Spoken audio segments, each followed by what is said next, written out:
Hello friends, नमस्कार। Study for GS में आपका एक बार फिर से स्वागत है। और इस वीडियो में हम झारखंड के प्रमुख संस्कृति से जुड़े महत्वपूर्ण प्रश्नों को देखने वाले हैं।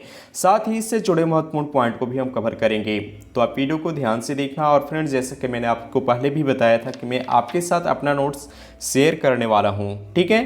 तो ये नोट्स 6 या 7 राइटर्स के बुक्स को मिलाकर के लिखा गया है, जहाँ से आपसे एग्जाम में एक भी प्रश्न नहीं छूटने वाला है। अगर आप हमारे साथ बने रहें तो मैं आपको बिलीव दिलाता हूं कि एग्ज़ाम में जितने भी प्रश्न हैं, टोटल प्रश्न आपके इसी चैनल में पढ़ाए गए बुक्स यानी नोट्स से मिल जाएंगे। चलिए हम एक एक करके शुरुआत करते हैं। सबसे पहले हम देखते हैं झारखंड के वाद्य यंत्र, ठीक है। तो ये जो झारखंड के वाद्य यंत्र हैं, इसे 3 भागों में बांटा गया है। अब एग्जाम में फिर रिपीट करता है कि झारखंड के वाद्य यंत्रों को कितने वर्गों में विभाजित किया गया है, तब आपका आंसर होगा 3 वर्ग में, ठीक है। ये 3 वर्ग कौन कौन सा है? तो ये पहला आपका है सुशिर वाद्य यंत्र, दूसरा है आपका तंतु यानी तंत्री वाद्य यंत्र, और तीसरा है आपका ताल वाद्य यंत्र। अब इन तीनों में अंतर क्या है? तो देखिए, सुशिर वाद्य यंत्र, तो सुशिर वाद्य यंत्र वैसे वाद्य यंत्र होते हैं जिसे फूंक करके बजाया जाता है, ठीक है। अगला है तंतु यानी तंत्री वाद्य यंत्र, जिसे तार की सहायता से बजाया जाता है, उसे तंतु या तंत्री वाद्य यंत्र बोलते हैं। अगला है ताल वाद्य यंत्र, ठीक है। तो ताल वाद्य यंत्र को पीट करके बजाया जाता है। ये तीनों में डिफरेंट हैं, ठीक है। अब यहाँ पे हम एक एक करके कवर करते हैं कि तीनों में किस प्रकार से डिफरेंट हैं।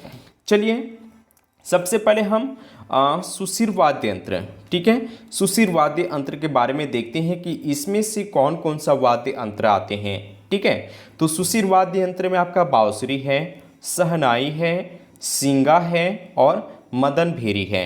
याद रखिएगा, मदन भेरी, सींगा, शहनाई, बांसुरी, ये इंपॉर्टेंट है आपके एग्जाम के लिए। अब यहाँ से एग्जाम में सभी प्रश्न आपसे नहीं पूछे जाएंगे। अब यहाँ से ये जो आपका सुशिर वाद्य यंत्र है झारखंड के, कौन सा प्रश्न पूछा जाएगा? तो सबसे पहले आपसे जो पूछा जाता है वह है सींगा, ठीक है। दूसरा जो आपसे पूछा जाएगा वह है आपका मदन भेरी। ये 2 प्रश्न यहाँ से एग्जाम में कई बार रिपीट किया गया है और आने वाले एग्जाम में भी रिपीट किए जाएंगे। सींगा जो है वह पशुओं की सींग से बनाया जाता है, मांदर भेरी, ठीक है, मदन भेरी। तो मदन भेरी भी यहाँ से आपसे एग्जाम में कई बार रिपीट भी किया है कि मदन भेरी किस प्रकार के वाद्य यंत्र हैं। तो आंसर हो जाएगा सुशिर वाद्य यंत्र, ठीक है। अगला है आपका तंतु यानी तंत्री वाद्य यंत्र। तो देखिए, यहाँ से जो आपसे एग्जाम में प्रश्न पूछे जाते हैं, यहाँ से तंतु यानी तंत्री वाद्य यंत्र के सबसे पहले हम प्रकार देखते हैं कौन कौन सा टाइप से हैं। तो ये है केंद्रा, एक तारा, भुवांग, टूहिला या टुइला या रोहिला, इसका एक ही नाम है, ठीक है। तीनों का अर्थ एक ही होता है। टोहिला कहीं कहीं टोहिला लिखा हुआ मिल जाएगा, कहीं टुइला लिखा मिल जाएगा, और कहीं किसी बुक्स में आपको रोहिला भी लिखा हुआ मिलता है, ठीक है। तो इस तीनों का मतलब एक ही है। अगला है सारंगी। अब जो आपसे एग्जाम में प्रश्न पूछे जाएंगे वह केंद्रा के बारे में एग्जाम में प्रश्न पूछा जाता है। चूँकि केंद्रा ये कई बार एग्जाम में रिपीट किया है, कारण ये है कि केंद्रा को झारखंड का वायलिन भी कहते हैं, यही कारण है इसे एग्जाम में रिपीट कई बार किया है। उसके बाद आपसे जो एग्जाम में पूछा जाता है वह भुवांग के बारे में पूछा जाता है, ठीक है। भुवांग, क्योंकि ये संथालों द्वारा सर्वाधिक प्रयोग में लाया जाने वाला वाद्य यंत्र है भुवांग। एग्जाम में आपसे डायरेक्ट पूछा जाएगा कि संथालों द्वारा सर्वाधिक प्रयोग में लाया जाने वाला वाद्य यंत्र कौन सा है? आंसर होगा आपका भुवांग। अगला हम देखते हैं ताल वाद्य, ठीक है। तो ताल वाद्य है, इसे 2 प्रकार में बांटा गया है। पहला है अनुवद वाद्य और दूसरा है घन वाद्य। अब दोनों में डिफरेंट क्या है? तो देखिए, ये तो ताल वाद्य यंत्र में तो आपको परिभाषा से पता चल गया है कि इसे पीट करके बजाया जाता है। लेकिन इसका 2 टाइप से हैं, अनुवद वाद्य यंत्र और घनवा यंत्र, ठीक है। तो अनुवद वाद्य यंत्र में क्या होता है कि इसे जो चमड़ी को पीट करके बजाया जाता है, अनुवद वाद्य यंत्र में जो चमड़ी को पीट करके बजाया जाता है उसे अनुवद वाद्य यंत्र कहते हैं। और घन वाद्य यंत्र, तो ये कांसी या मुख्य रूप से धातु होता है जो कांसा हो गया, ठीक है, उसे पीट करके बजाया जाता है। आप झाल वगैरह देखते होंगे, ये कांसे का बना होता है। लेकिन यहाँ पे मांदर देखते हैं तो मांदर में आप देखते होंगे कि बकरी का उसका जो चमड़ी होता है उसके सहारे ये मांदर बनाया जाता है और उसको पीट करके बजाया जाता है। तो एग्ज़ाम में यहाँ आपसे क्या पूछा जाएगा, याद रखिएगा, यहाँ से जो पूछा जाता है धामसा के बारे में पूछा जाता है, ठीक है। एग्जाम में पूछा जाएगा कि धामसा किस प्रकार के वाद्य यंत्र हैं। याद रखिएगा, आपसे ऑप्शन में ताल वाद्य यंत्र न रहे, आपका ये रहेगा अनुवद वाद्य यंत्र और घन वाद्य यंत्र, उसके बाद रहेगा तंतु वाद्य यंत्र और तुसिर वाद्य यंत्र। यहाँ से 4 ऑप्शन इस प्रकार से उठा दिए जाएंगे। आंसर हो जाएगा ये धामसा, ये आपका अनुवद वाद्य यंत्र है, ठीक है। आप समझ रहे हैं कि एग्जाम में प्रश्न किस प्रकार से पूछे जाएंगे। उसी प्रकार से अगर आपसे ये भी पूछा जाए कि मांदर, ठीक है, याद रखिएगा, ये अभी तक पूछा नहीं गया है, लेकिन अगर पूछा जाए कि मांदर किस प्रकार के वाद्य यंत्र हैं, आपके सामने ऑप्शन में रहेगा अनुवद वाद्य यंत्र, घन वाद्य यंत्र, तंतु यानी तंत्रीय वाद्य यंत्र या सुशिर वाद्य यंत्र। तो सही आंसर क्या होगा, अनुवद वाद्य यंत्र। तो इस प्रकार से एग्जाम में प्रश्न पूछे जाते हैं, ये आपके लिए इंपॉर्टेंट है धामसा।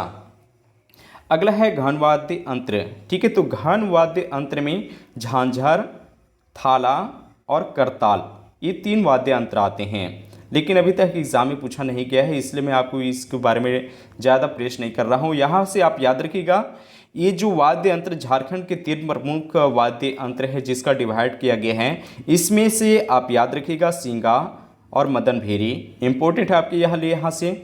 अगला है तंतु यानी तंत्रीय वाद्य यंत्र, यहाँ से केंद्र या केंद्रीय इंपॉर्टेंट है आपके एग्जाम के लिए।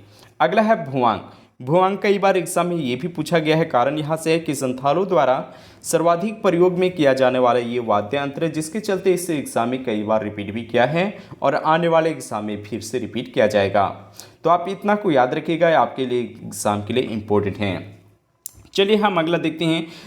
सबसे पहले हम वन लीनियर को भी लेकर के चलते हैं, ठीक है। मैंने यहाँ पे कुछ इंट्रोडक्शन डाल दिया था कि अनुवद में चमड़ी को पीट करके बजाया जाता है और धनवास में, ठीक है, धनवास वाद्य यंत्र में कांस को पीट करके बजाया जाता है, वाद्य यंत्र है, ठीक है। यहाँ पे आकार छूट चुका है इसलिए कोई बात नहीं। अनुवद वाद्य यंत्र में यहाँ पे अगला है झारखंडी वायलिन किसे कहा जाता है। देखिए एग्जाम में कई बार यहाँ पूछा गया है कि झारखंडी वायलिन किसे कहा गया है, आंसर होगा केंद्रा, ठीक है। केंद्रा को झारखंडी वायलिन भी कहा जाता है। तो एग्जाम में यहाँ से रिपीट कर रहा है ये प्रश्न, इसलिए आप इसे ध्यान रखें। अगला है संथालों द्वारा सर्वाधिक प्रयोग में किया जाने वाला वाद्य यंत्र क्या है, आंसर आपका भुआंग। अब अगला है आपका कि झारखंड का सबसे पुराना या प्राचीन वाद्य यंत्र क्या है। तो याद रखिएगा, ये जो झारखंड का सबसे प्राचीन या पुराना वाद्य यंत्र है इसे मांदर कहते हैं, ठीक है। ये इंपॉर्टेंट है आपके एग्जाम के लिए।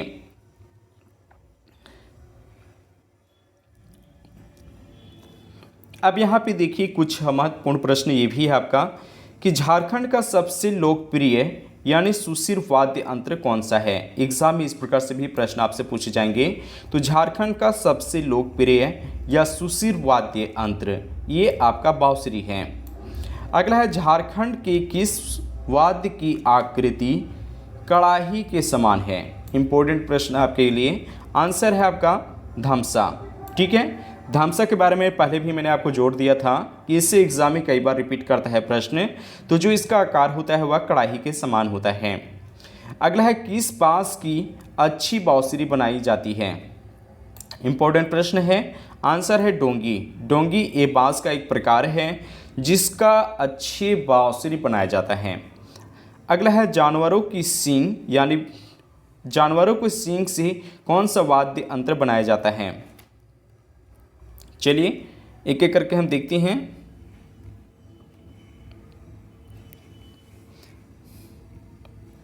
कि जानवरों की सींग से कौन सा वाद्य यंत्र बनाया जाता है। तो सही आंसर है इसका सींगा। अगला है झारखंड के किस वाद्य यंत्र को तुमतक कहा जाता है। देखिए इंपॉर्टेंट प्रश्न है, झारखंड के किस वाद्य यंत्र को तुमतक कहा जाता है। आंसर है मांदर। मांदर को झारखंड का एक वाद्य यंत्र है जिसे तुमतक कहा जाता है। तो उम्मीद है ये वीडियो आपको पसंद आया है और इसमें से कई सारे प्रश्न छूट भी चुके हैं, वो मैं आपको एग्ज़ाम जब रात में मैं एक ऑनलाइन एग्ज़ाम टेस्ट जारी करूँगा उसमें मैं सारे प्रश्न को कवर करूँगा। ठीक है, तो आप हमारे साथ आने वाले वीडियो देखें और उम्मीद है आपको ये वीडियो पसंद आया है तो आप वीडियो को जल्दी से लाइक करें, साथ ही अपने दोस्तों को भी शेयर करें ताकि उन्हें भी अधिक से अधिक लाभ मिल पाए। चलिए अगले क्वेश्चन के साथ फिर मिलेंगे। Thank you watching my video.